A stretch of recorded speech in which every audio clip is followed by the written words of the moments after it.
State bank of Pakistan نے بیرون ملک مقیم پاکستانیوں کے لیے روشن اپنا گھر اسکیم متعارف کرا دی ہے۔ اس اسکیم کے تحت اب بیرون ملک پاکستانی دنیا بھر میں کہیں سے بھی روشن ڈیجیٹل اکاؤنٹس کے ذریعے پاکستان میں اپنا گھر خرید سکتے ہیں یا فائنانس کروا سکتے ہیں۔ بیرون ملک پاکستانی گھر بیٹھے ڈیجیٹل طریقے سے اسکیم میں شامل ہو سکتے ہیں۔ اس سلسلے میں روشن اپنا گھر اسکیم میں ٹیکس کا نظام سادہ اور حتمی رکھا گیا ہے۔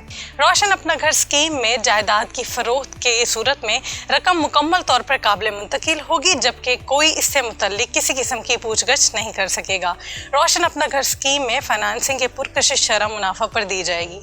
وزیر اعظم عمران خان کی جانب سے بروز جمعہ 27 اگست کو منصوبے کا افتتاح کیا جائے گا۔ یہاں یہ بات بھی قابل ذکر ہے کہ روشن ہاؤسنگ اسکیم کی طرح حکومت کی جانب سے روشن ڈیجیٹل اکاؤنٹس بھی بیرون ملک پاکستانیوں کے لیے متعارف کرایا گیا ہے۔